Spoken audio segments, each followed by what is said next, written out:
토론회 사회를 맡은 폐자원에너지기술협의회 김석준입니다.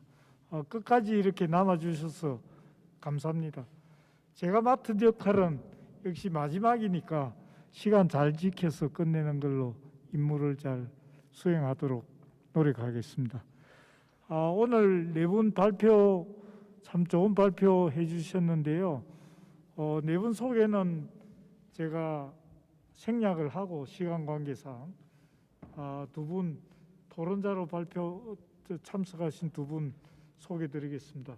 우선 한국환경산업기술원의 권성환 박사님. 다음 국립환경과학원의 강준구 박사님 소개드리겠습니다.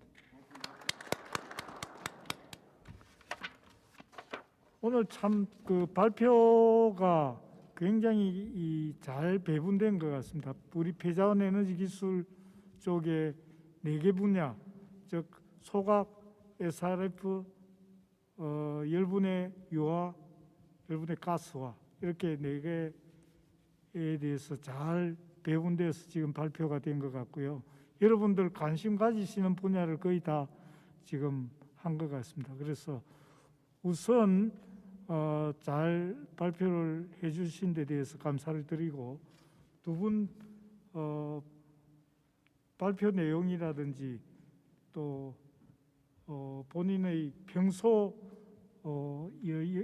폐자원 에너지 기술에 대한 의견을 좀 한 5분간만 간략하게 먼저 말씀을 해주시기 부탁드리겠습니다. 우선 강준구 박사님부터 부탁드리겠습니다. 말씀하실 때 하는 분만 마스크를 좀 벗고 불편하시면 좋겠습니다. 아니 괜찮습니다.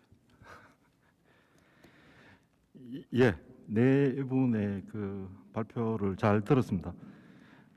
저희 정부기관한테 또 질문하시는 내용들도 간접적으로 듣기고 직접적으로도 듣기는 것 같아가지고 여기에 관련되는 사항에 저희들이 생각하고 있는 사항이나 아니면 정책적으로 밝혀드릴 수 있는 사항들까지도 하나하나를 짚어가면서 제가 설명을 한번 드리겠습니다. 첫 번째는 SRF 제조 및 열병합 발전 사료와 당면 과제라고 되어 있는데 부산 ENE의 대표님이 발표를 하셨고 저도 부산 ENE에 대해서도 굉장히 많이 현장을 가본 경험이 있어가지고 그 시설에 대해서 충분히 잘 알고 있는 상황인데 문제는 그 생활 폐기물의 종량제 봉투가 팥에 분쇄돼 가지고 SRF 연료로 만들어지는 게 지금 현재로서는 가장 큰 문제점으로 발생될 수밖에 없는 상황이고 제조와 사용 시설이 같이 물려 있다 보니까 이 검사에 관한 사항들도 굉장히 애로사항이 많은 사항들입니다. 그러면은 지금 현재 환경 정책이나 폐기물 정책에 대한 사항들이 원료로서 생활 폐기물은 음식물이 제외되고 나머지 생활 폐기물이 연료화될 수 있는 상황으로 되어 있는 상황이기 때문에 이 문제에 관한 사항들을 어떻게 지금 할 것이냐는 원래 또 나주 열병합 발전소에 문제가 하나 발생이 돼가지고 한여름에 영상 40도에서 제가 실효 채취를 하고 왔습니다. 이 잠깐만. 저 플로어에서 잘 들립니까? 여기서는 마이크 울려가지고 지금 거의 질문을 알아들을 수가 없는 것 같아요. 들립니까? 플로어에 들립니다. 그러면 오히려 그 마이크를 좀 빌려서 공동으로 쓰시면 좋을 것 같아요. 여기서는 저 마이크로 들리지가 않습니다.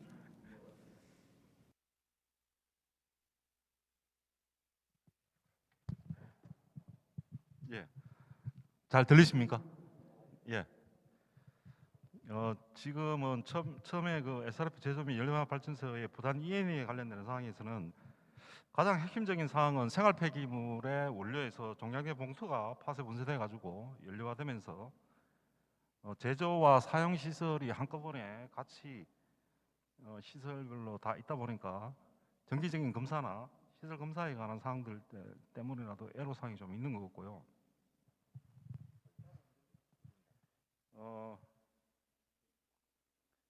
전체적인 상황에서 환경 정책에서 우리가 생활 폐기물의 종량제 봉투에 관한 사항들은 1차적인 목적에서는 처리 시설에 대한 포션을 더 크게 두고 있었습니다. 환경 정책에서. 근데 일반적인 성악 시설의 증설과 증대가 안 되다 보니까 고용연료 사용 시설과 제조 시설을 한꺼번에 묶어가지고 생활 폐기물의 종량제 봉투를 파쇄 분쇄해가지고 연료화시켜가지고 사용하는 걸로 그렇게 국고 지원이 나가는 상황인데, 이거를 지금 현재 국내에 한 4개나 5개 정도를 운영하다 보니까 전체적인 상황에서 애로 상황과 문제점이 많이 노출되는 상황이라 가지고 현재로서는 아직까지 그 인허가에 대한 사항들은 안 나가고 있는 상황들입니다. 그러면 이 문제에 대한 해결 방법이나 이것들 저희들도 직접 찾고 있는 상황이고 정책 상황에서도 찾고 있는 상황들이기 때문에 좀 더 나은 조건에 있는 열병 발전소가 될 수 있도록 저희들도 노력을 할 예정입니다. 두 번째, 열분의 시설에 관한 사항들은 아까 말씀하신 대로 환경부 장관님이 오시면서 열분의 시설에 대한 TF를 만들어 가지고 거기에 제가 계속 참석을 해가지고 최종적인 결론은 폐기물 관리법의 시행규칙의 별표 3에 처리 시설 중에서 중간 처분의 소각 시설 안에 열분의 가스화 시설이 있었는데 그 바로 밑에 중간 처분, 최종 처분, 재활용 시설 이렇게 되어 있는데 재활용 시설 안에 열분의 시설 가스화 포함 이렇게 해가지고 그 시설을 포함시키는 걸로 저희들이 개선 건의안을 냈고요. 재활용 시설이 되면서 그러니까 시행규칙 별표 9와 별표 11에 관한 사항들도 설치 기준, 관리 기준에 관한 사항들도 그 기준에 대한 사항들을 적극적으로 저희들이 만들어 가지고 일단은 환경부 회장연회가 제출을 했습니다. 했기 때문에 그 내용에 관한 사항들은 일단은 재활용 시설로 포함시켜 가지고 어떤 시설로 움직일 것인가에 대한 사항들은 뭐 화학적 재활용, 기계적 재활용 뭐 이런 이야기도 많으신데 최종적인 정책안이 만들어질 것으로 예상을 하고 있습니다. 그다음에 아까 말씀드린 대로 가스피케이션에 관한 사항은 열문회 쪽에서도 가스화가 포함되어 있는 상황이기 때문에 정책은 나가 있는 상황이고 현재 이 대표님이 말씀하신 대로 국내 시설들이 돈다면은 저희들도 강원 자체에서도 적극적으로 그 시설에 대한 사항들을 파악해 가지고 연구 사업에 추진을 할 수 있도록 그렇게 하겠습니다. 마지막으로 폐기물 처리의 에너지와 시설인데 현대 지금 중국 쪽에 말씀하신 대표님 말씀하신 대로 이 최종 목표가 하나는 잡혀야 될 것 같습니다. 뭐냐면은 국민들이 원하는 사항들이 뭐냐면은 소각시설 자체 내에서 냄새 난다, 오염물질이 나온다, 또 쓰레기 처리를 하기 위한 트럭들이 다닌다, 이런 내용들이 많기 때문에 최종적인 목표는 저는 배출가스 제로화라고 생각합니다. 그 다음에 배출 잔재물도 재활용 시켜가지고 매립 재료화에 추진을 할 수 있는 원동력이 돼야 되지 않냐, 그 생각이 개인적으로 들고 있고요. 이 목표를 달성하기 위해서는 대기업 쪽에서 어느 정도 기술 개발과 국내의 그 소각로에 대한 설계의 기술들이 좀 축적이 돼야 되지 않겠냐는 생각이 들고, 마지막으로 국내의 그 기술들이 만들어진다면은 우리나라 기술로 대형화되는 시설들이 가동 운영돼 가지고 그 본보기로 해가지고 국외로 진출할 수 있는 기회를 가졌으면 좋겠다는 생각이 듭니다. 이상입니다. 네, 전반적으로 쭉 발표하신 내용에 대해서 말씀해 주셨고 제 말씀은 여기 들립니까? 네, 들립니다. 옆에서는 들립니다. 근데 요 바로 옆에는 들리는데. 들립니까? 제 말씀? 네, 됐습니다. 다시 한번 마이크 시스템도 그렇게 좋지 못해서 죄송하다는 말씀을 드리겠습니다. 우선 전반적으로 다 말씀을 해주시면서 특히 이제 강조하신 부분이 국내 대형 소각 또는 폐자원 에너지 기술 시설에 대한 국내 기술의 발전, 또 특히 설계 기술이라든지 이런 데에 대해서 반드시 해야 되는 거 아니냐 이렇게 강조를 해주셨습니다. 다음 우리 권성환 박사님 말씀 주시겠습니다.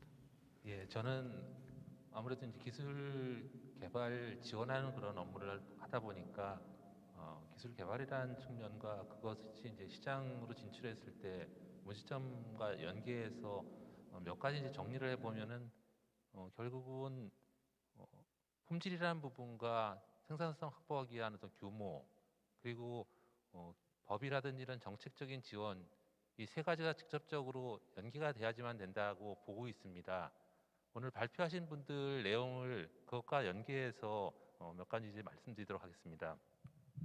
먼저 부산 ENE 경우에는 일단 생산성 향상이라는 측면에서 많은 혁신을 이루신 것 같고요. 거기에 제가 굉장히 주목하는 부분은 그런 이 일관된 공급망을 확보하고 있기 때문에 그만큼 경제성을 확보됐다라는 부분이 저는 좋은 이미지를 받았습니다. 다음은 이제 여러 가지 이렇게 혁신 활동하신 부분에 발표를 하셨었는데 좀 우려되는 부분은 이제 고객과의 상생 경영 부분에서 파색이라든지 원심 집중기를 역설계해서 기술 개발하셨다고 발표를 하셨는데 이것이 이제 실제 선진국에서 가지고 있는 기술에 대한 특허의 분쟁 소지를 피해서 개발이 됐는지에 대한 부분에 검토가 필요할 것이고 또 이 부분은 부산 ENE의 예뿐만 아니라 현재 국내에서 개발하고 있는 기술들이 정말로 특허 회피를 할 수 있는 정도로 갈 수 있는지도 장기적으로 검토를 해야 되지 않을까 하는 생각이 듭니다. 실질적으로 크게 네 개의 기술들이 상용화가 제대로 돼서 이루어지고 있는 부분은 국내 독자적인 기술로 이루어진 부분은 거의 없다 보니까 특허 문제가 대두되지는 않지만 향후에는 큰 문제로 제기될 수 있다고 보고 있기 때문에 그 부분에 좀 관심을 가주시면 좋겠습니다. 두 번째, 제주 클린 에너지에서 열분해 부분에 대해서 발표를 해주셨었는데 우리 김 대표님 발표하신 내용 중에서 제가 생각하는 부분하고 유사한 부분이 많이 있었습니다. 열분해 R&D를 시작하면서 지금 국내에서는 주로 로타리 킬른 방식의 연구가 주로 이루어지고 있고 일부 한두 개의 업체가 연속식으로 진행되고 있는데요.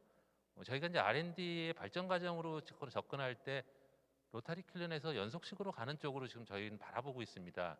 저는 개인적으로 봤을 때는 연속식이라는 부분이 로타리 킬른을 병렬로 여러 개를 놔서 24시간 가동을 한다면 그것도 연속식과 동일한 그런 효과를 나타나고 있기 때문에 궁극적으로는 대량 생산 체계로 갔을 때 어느 게 더 경쟁력이 있느냐라는 부분에서 접근을 해야 된다고 보여집니다. 이 부분에서 우리 김 대표님께서 제주 클린 에너지의 내재 설비에 대한 설명을 하시면서 그걸 통해서 경제성이라든지 이런 부분 확보한다는 내용을 제시해 주셨기 때문에 열분의 분야에서는 어쨌든 연속식 부분과 로타리 킬런의 병렬 형태를 가지고 진행하는 연구가 계속적으로 추진되고 그것이 상용화돼야 되지 않겠느냐라는 생각을 갖고 있습니다. 아울러서 이제 나온 결과물에 대한 부분인데요. 품질 부분인데 품질에 있어서는 일단은 여러 가지가 있겠죠.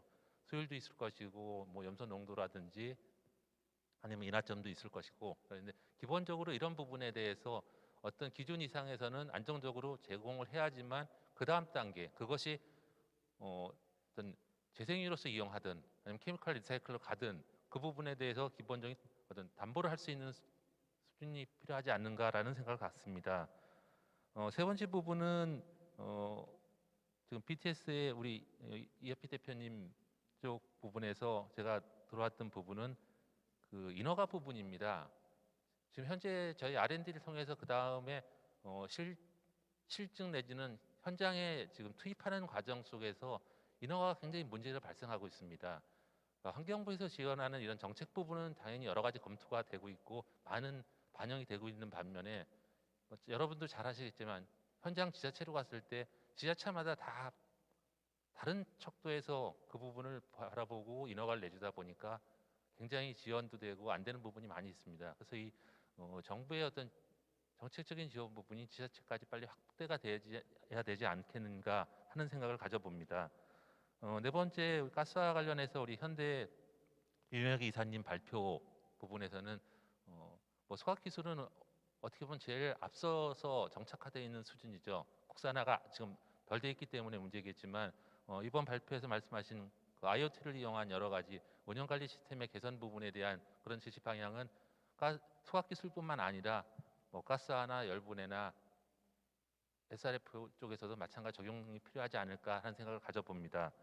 마지막으로 제가 한 가지 이제 정리를 해보면은 그런 크게 품질이라든지 생산성이라든지 정책 지원이라는 부분도 있지만 부차적으로 국민에 대한 어떤 국민들의 인식의 이미지라든지 교육 홍보라든지 이런 부분도 굉장히 중요한 부분인데 사실은 간과되고 있는 부분입니다. 그래서 이런 부분이 뭔가 계속적으로 확대될 때 근본적으로 생활 폐기물의 성상 자체가 많이 변화가 일어나지 않을까 하는 생각을 가져봅니다. 그렇게 된다면 아마 이 네 개 분야의 기술이 어디에 더 중심이 될지는 아무도 알 수 없을 뿐더러 거기에 더불어서 지금 이제 정부에서 추진하고 있는 탄소 중립이라든지 수소 경제 부분의 진행 속도에 따라서 중점적으로 개발 발전될 수 있는 분야가 바뀌면서 어떤 지각 변동이 일어나지 않을까 하는 생각을 가져봅니다. 이상입니다. 예, 두 분 토론 감사드립니다. 시간 관계상 먼저 답변을 하고 하면 좋을 것 같은데 그러기보다는 시간을 줄이는 의미에서 플로아에 이거 때문에 울리나? 플로아에서 질문 먼저 받아서 답변할 걸 같이 한꺼번에 해결하도록 그렇게 해보겠습니다. 지금 플로아에서 혹시 질문하실 분이 있으면 손 들고 소속 성함 말씀해 주시고 질문해 주시기 바랍니다. 가능하면 간단히 질문해 주시기 바랍니다.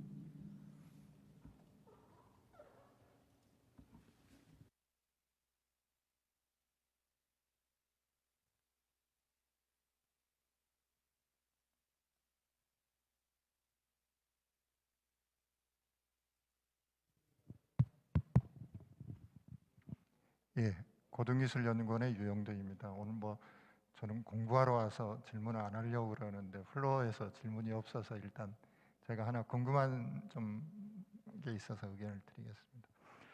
그 뭐 오늘 발표 내용이 SRF, 소각, 열분해, 가스화 이렇게 구성이 참 잘 됐다는 건 아까 좌장님께서도 말씀을 해주신 것 같아요.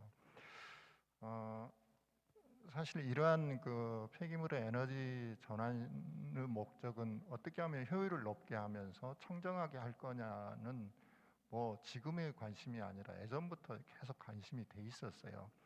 사실 제가 이제 오늘 여기에 참석하면서 뭐 이 회전 에너지 기술 워크숍 자체도 탄소 중립이란 키워드가 있어가지고 기존에 우리가 처리하는 시스템하고 탄소 중립하고 연관성이 뭘까 그런 좀 위치에서 이렇게 들어봤어요. 과연 효율만 높인다고 해서 우리 회전 에너지의 어떤 탄소 중립이 일어난 건지 아니면은 우리가 생각하지 못한 다른 어떤 기술이 들어가야지만 잠깐만요. 지금 잘 들리십니까? 우리 쪽이 이쪽이 굉장히 듣기가 힘든 것 그러세요? 같아요. 그래서 혹시 이 마스크를 조금 말씀하실 때만 좀 벗으시고 괜찮으세요? 조금 멀리에서 예, 약 예. 훨씬 좋아졌습니다. 괜찮으세요? 예. 예.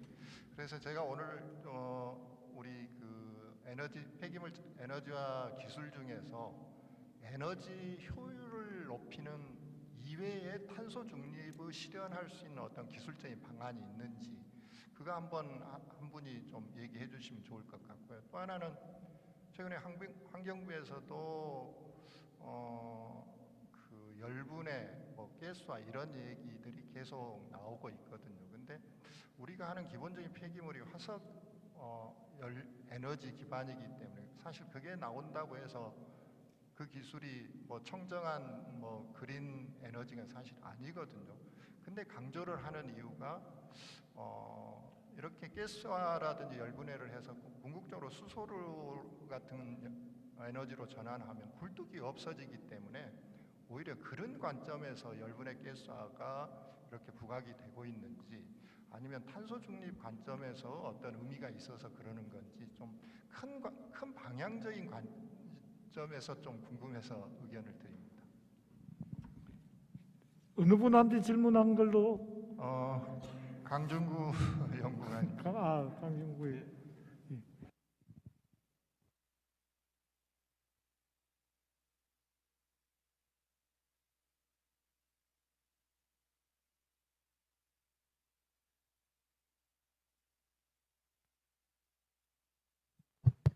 네. 그 에너지 해소 효율 증대 방안 외에 저 나름대로도 탄소 중립에 대한 사항들은 배출가스 쪽에 온실가스 감축에 관한 사항밖에는 없지 않나는 생각이 듭니다.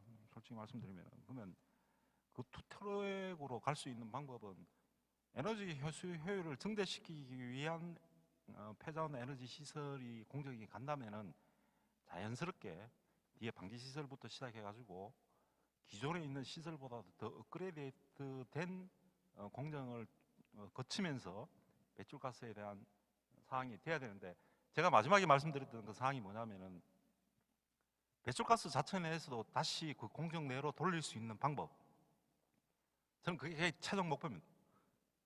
그것만이 이루어져야지만이 전 국민들이 이 소각시설에 관한 이미지, 그러니까 혐오 시설, 그리고 우리 집 앞에 나타나지 말아야 될 시설, 여기에서 벗어나지 않겠나 하는 생각이 들고 있습니다. 그러면은 자연스럽게 마지막 소각제나 바닥재나 비산재에 관한 사항들도 어떻게든 다시 저희들도 다시 사용할 수 있는 재활용 방법을 찾아가지고 소각시설 자체 내에서는 더 이상 사업장 폐기물이 배출이 되지 않는 이런 상황이 돼줘야지만이 탄소 중립에 관한 사항도 기여를 하면서 국민들에 대한 이 시설에 대한 이미지가 개선이 되지 않겠나 하는 생각이 들고요. 지금 현재는 탄소 중립에 관한 사항 투 트랙입니다. 에너지 해소율 증대와 배출가스에 대한 저감입니다. 감사합니다. 제가 실수를 했습니다. 다 질문을 하실 걸 다 받고 한 번씩만 돌아가도록 그렇게 시간 계획을 짰는데, 플로어에서 질문 또 해주시죠. 예, 예, 마이크.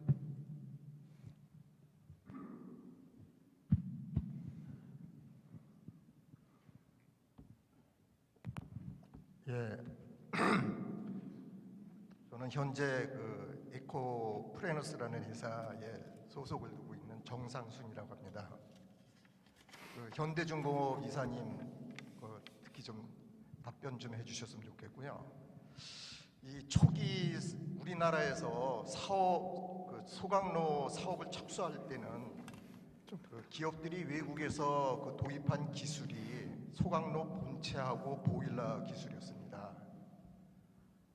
가스 처리라든지 주변 기기들은 나름대로 보유하고 있는 걸 이제 짜맞췄는데, 소각로 본체하고 보일러 기술은 자체적으로 할 수가 없는데, 지금도 그 기술이 그다지 많이 발전한 것 같질 않습니다. 이 기술은 그야말로 많은 비용과 시간과 인력이 이제 투입이 되는 기술인데, 다시 말씀드리면 이제 대기업이 참여를 해야 됩니다. 이 초기 사업할 적에 현대중공업이나 삼성중공업, 대우건설, 동부건설, 한라산업개발 등등등등 해가지고 전부 대기업들이 참여를 했었거든요.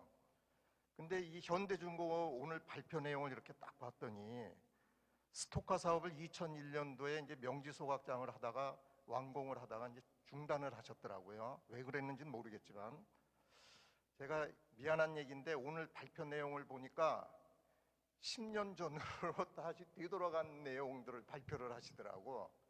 그건 현대중공업만의 잘못은 아니겠죠. 제가 질문 하나 드릴게요. 현대중공업이 다시 사업을 할 것처럼 보이는데 어느 부분을 국산화하시려고 그러고 언제까지 이거를 완료할 목표를 갖고 계신지 제가 좀 궁금해서 질문드렸습니다. 한 두 분만 플로어에서 더 받도록 하겠습니다. 또 현대중공업 준비 좀 해주시고요. 예? 예, 저는 상명대학교 송차영입니다. 오늘 이렇게 제13차 폐자원 정책 포럼에 이렇게 늦게까지 그 열띤 토론을 이어줘서 너무 감사하게 생각했고요. 평소에 궁금한 것은 이제 그 중국이 우리 플라스틱을 수입을 금지하면서 그 마이크 아, 마스크 조금 벗고 예. 예, 잘 안 들립니다. 예, 잘 알겠습니다.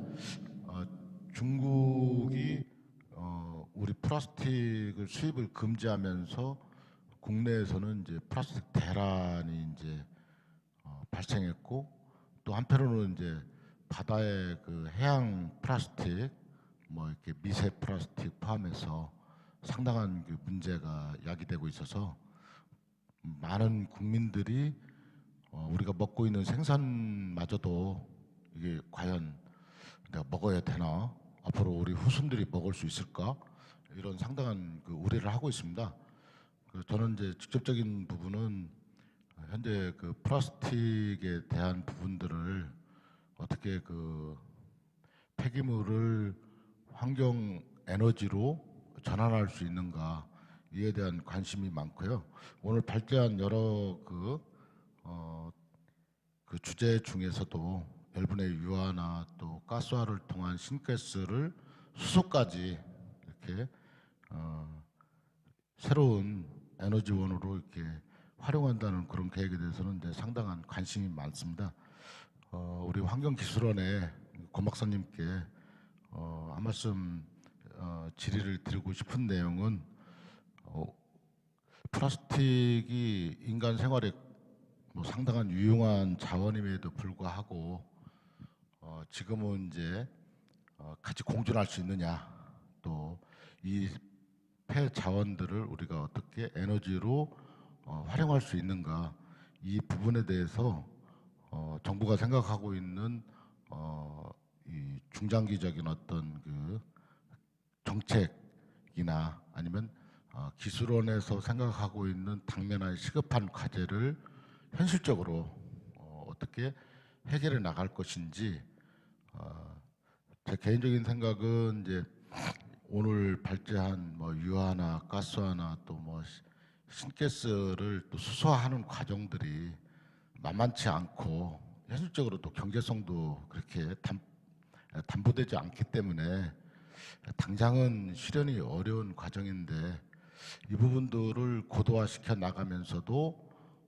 현재 진행되고 있는 뭐 SRF의 그 소각 발전이나 이런 부분에서 정부에서 이렇게 좀 더 인센티브를 줄 수 있는 방법이 없을까. 사실은 이제 지금 REC나 이런 부분에서도 폐기물 소각 쪽이 상당히 그 뭐랄까 그 타 신재생 에너지에 비해서 인센티브가 없습니다. 그래서 분명히 뭐 쓰임새에 따라서 또 발생한 원인에 따라서는 충분히 RS를 줄 수 있음에도 불구하고 쓰레기를 너무 천대하는 거 아닌가. 쓰레기 자체가 자원임에도 불구하고 이런 그 생각을 가지고 있거든요. 또 한편으로는 이제 뭐 도시 유전이나 도시 광산, 그래서 우리가 그 지속적으로 우리 이 사회를 그 순환시키기 위해서라도 화석연료를 계속 사용하기보다는 자원을 회수해서 좀 더 재활용해 나갈 수 있는 그런 부분들을 생각해야 될 시점인데, 권 박사님께서 이렇게 오늘 패널을 참석하셨으니까 그런 그 정책적인 부분이나 아니면 기술적으로 고도화해야 될 어떤 그 방향성, 이런 부분이 있다면은 소개해 주셨으면 감사하겠습니다. 이상입니다. 네, 질문 감사합니다. 권 박사님 잘 안 들리셨겠지만 아예 간단하게 대답 말씀. 정부에서 과연 어떻게 이 문제를 더 잘 해결할 거냐. 예, 조금 이따 제가 한 분만 더 질문 받고 플로어 질문은 끝내겠습니다.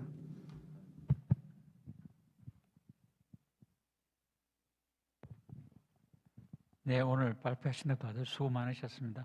저는 다상반응기 기술 포럼의 김우현이라고 합니다.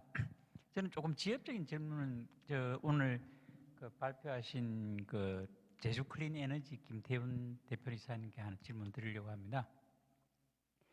그동안 뭐 유화 기술이 이제 계속 좀 적극적으로 발전을 못했던 게 이제 만들어진 기름을 활용하는데 많은 애로사항이 있어서 좀 그동안 많이 힘들었던 걸로 저는 개인적으로 그렇게 생각하는데, 다행히 최근에 이제 우리 석유화학 회사들이 이렇게 생산된 그 기름을 활용해서 이제 자기들이 사용하는 걸로 해서 좀 많이 좀 숨통이 트인 걸로 그렇게 알고 있습니다. 그런데 아까 말씀하신 게 이제 우리가 생산한 이 오일을 석유화학 회사에서 요구하는 CL 함량이 100 ppm이라고 아까 말씀을 하시더라고요. 그러면 지금 현재 그 생산되는 이 연료유가 그런 그 기준을 충분히 충족을 할 수 있는지, 대략 한 몇 ppm 정도 발생이 되는 건지 말씀해 주실 수 있으면 조금 해주시면 좋겠고요. 그 다음에 거기 덧붙여서 이걸 좀 더 적극적으로 활용하는 그 사용처를 확대한다는 의미인지 모르겠는데, 앞으로 화력발전소나 열병합발전소 연료로도 사용을 할 수 있도록 제도적인 개선도 좀 필요하다고 아까 제안을 하신 것 같은데, 그런데 연료로 사용할 때도 어느 정도 이런 그 100 ppm이나 이런 어떤 기준을 적용을 해서 사용하실 것인지, 아니면 그냥 생산된 기름을 그대로 사용하실 생각이신지 그걸 한번 여쭤보고 싶습니다. 네, 질문 감사합니다. 그러면 이제 네 분이 플로아에서 추가로 질문을 해주셨는데, 여기에 대해서 답변 겸 꼭 추가로 하실 말씀이 있으면 한 2, 3분 내로 지금 줄여서 해주시면 좋겠습니다. 우선 어느 분부터 하실까요? 권성환 박사님부터 그럼 답변을 해주시죠.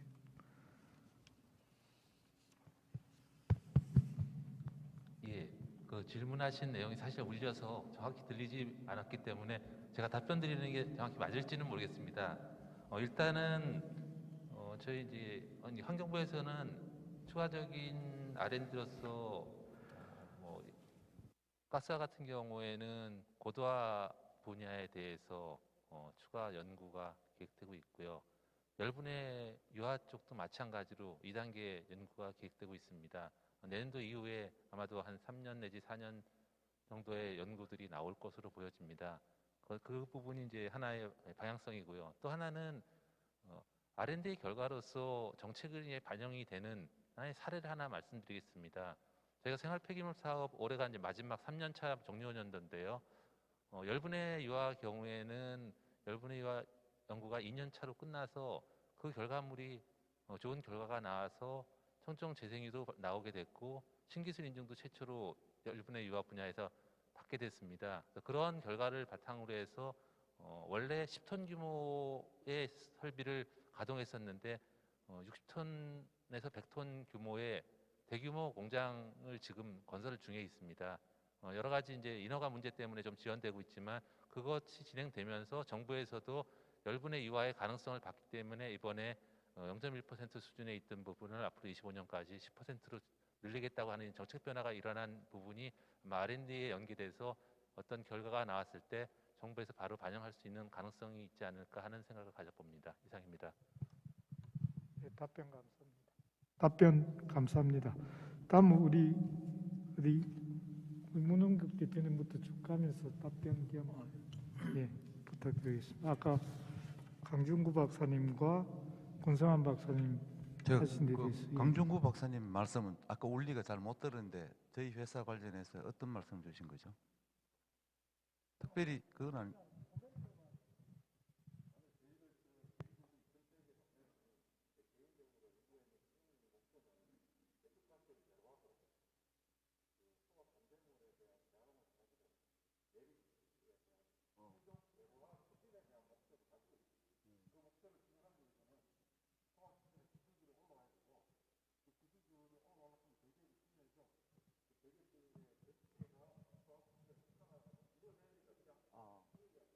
예, 알겠습니다. 이거 제가 아주 듣고 싶은 말씀 같습니다. 국산화 그 좋은 말씀 같고요.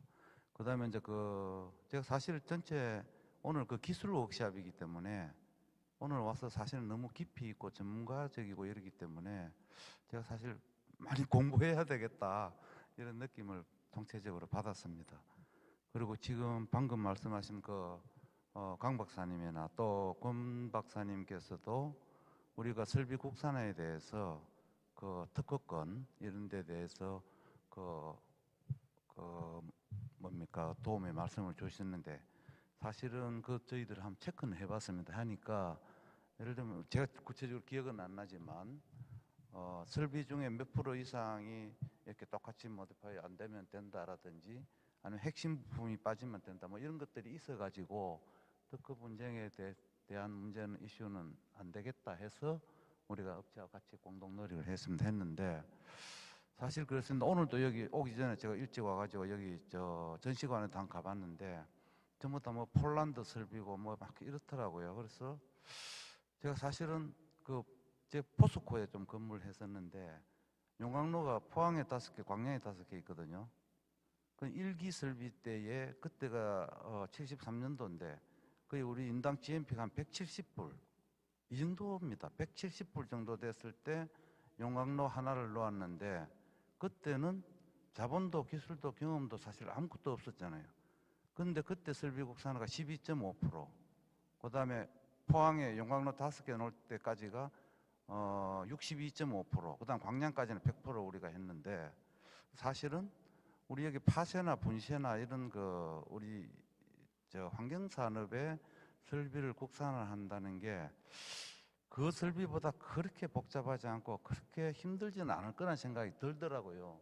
그래서 그런 부분을 저희들이 여기 올 때마다 왜 폴란드고 무슨 뭐 독일 에그스만이고 뭐 안드리치고 네덜란드 이런 설비들이 자꾸 와 있으니까 이거 발주하는데 또 뭐 금액도 그렇고 딜리버리도 길고 이게 기간이 길면은 지역 주민들한테 또 파급 효과도 불편도 오래 끼치게 되고 이렇게 영향이 큰데 그래서 이런 부분들을 설비 국산을 빨리 해서 이거를 우리뿐만이 아니고 앞으로 환경산업이 동남아나 중국이나 동남아로 해서 또 이게 메가트렌드로 움직일 거 아닙니까? 그러면은 우리가 플랜트 수출도 할 수 있고 국가 기계 산업도 육성하고 이런 부분에서 사실은 생각을 가지고 저희들 고객사한테 같이 이렇게 시작을 했는데 물론 뭐 여러 가지 넘어야 될 과제들은 있지만 그래서 생각보다 성능도 좋고 납기도 빠르고 설비 국산 뭐 이게 금액도 줄고 이렇다. 그래서 내가 농담 삼아 이거 산자부에 좀 R&D 자금 신청해서 이걸 특허도 따고 우리도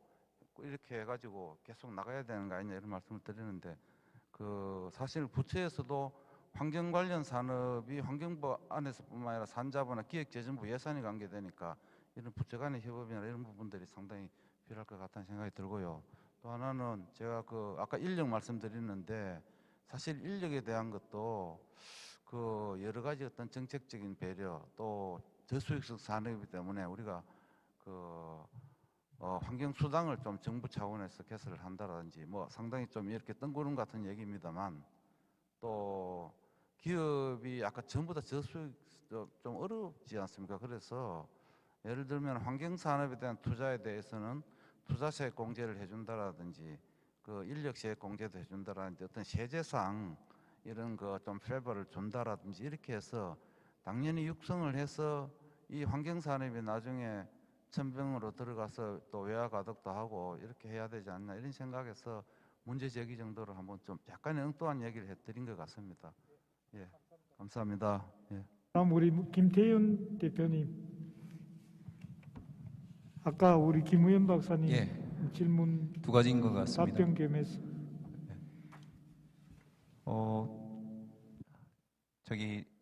우리 SRF 기준에는 CL 기준이 있고요. 열분 내의 액상 연료에는 아직은 CL 기준이 없습니다. 그래서 제가 말씀드리는 거는 SRF 기준 대비라고 해서 말씀드린 거였습니다. 자, 두 가지 요지를 제가 좀 답변을 드려보도록 하겠습니다.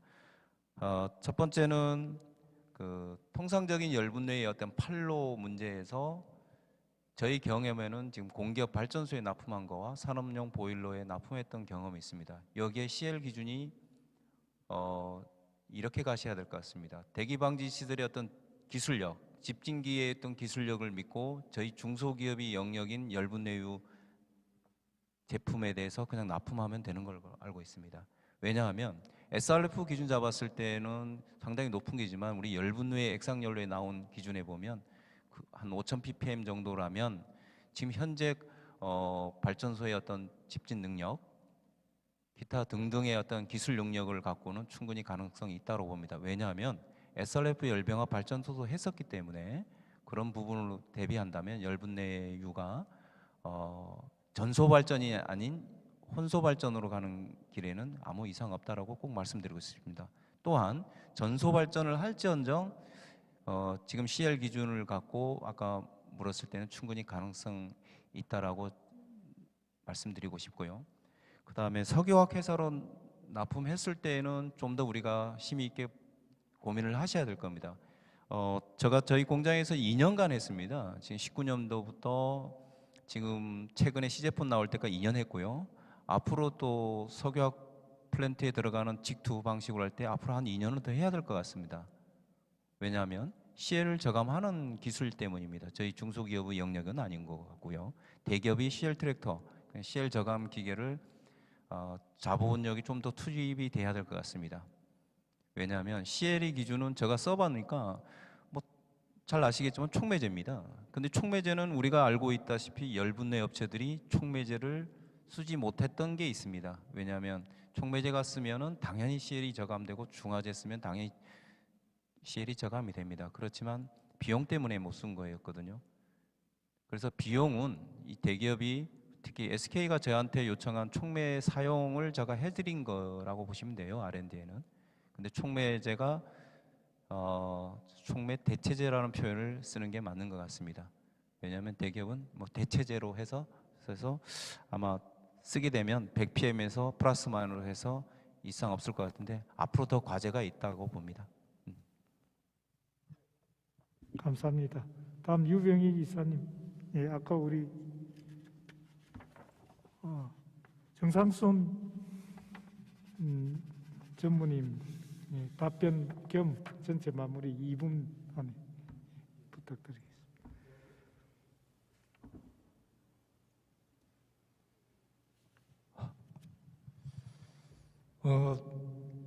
일단 그 소각설비 공사비의 3분의 2가 토목건축비, 3분의 2 이상이 토목건축비가 차지합니다. 그래서 건설사가 토목공사비를 좌지우지한다. 이렇게 그 소각설비 수주에 큰 힘을 가지고 있고 제조사는 거기에 이제 약자로 다 이제 돼버리는 그런 현상이 됐고 그러면서 이제 뭐 여러 가지 이유로 인해서 삼성중공업이나 현대중공업이 철수를 하게 됐는데 그 이후에 이제 건설사는 그 스톡하는 자기들 기술 제휴된 데서 구매해 왔고 폐열 보일러는 도면을 사와서 국내에 그 소규모 업체에 이제 제작을 의뢰해서 하는 하나의 그 벤더품으로 다 이제 취급이 되면서 이제 사실 기술 개발이 되지를 않았습니다. 국내에서는. 그런데 이제 저희들이 현대중공업으로부터 이제 자회사로 다 분리돼서 독립을 이제 최근에 했는데 그러면서 저희들이 본격적으로 다시 소각설비 적어도 소각노 폐열 보일러 요게 이제 그 핵심 기자재 중에 하나인데 이거는 과거에도 삼성중공업이나 현대중공업은 그 자기네들 본인들 스스로 그 퀄리티 레벨을 가지고 있고 그거를 유지하려고 했기 때문에 그 가격 경쟁력에 사실은 문제가 있었습니다. 뭐 여러 가지 문제가 이제 그 중에 하나가 퇴출의 이유가 되겠는데 지금은 이제 몸이 가벼워져 가지고 저희들이 이 시장에 다시 뛰어들려고 하고 있고 5개년 계획을 가지고 차근차근 접근하려고 하는 그런 실증입니다. 그러면서 그 고등기술연구원이나 생산기술연구원하고 협업을 해서 포괄적으로 다 접근을 하고 있습니다. 감사합니다. 혹시 이어피 대표님 마지막으로 하실 말씀 없습니까? 그러면 우리 시간상 아쉬움이 많겠지만 이것으로 다음 기회를 또 미루면서 또 필요하신 분들은 끝나고 나서 개별적인 면담을 통해서 아쉬운 점들을 좀 해결해 가셨으면 좋겠습니다. 이것으로 토론회는 마치고 우리 마지막으로 정실 위원장님 인사 말씀으로 마치도록 하겠습니다.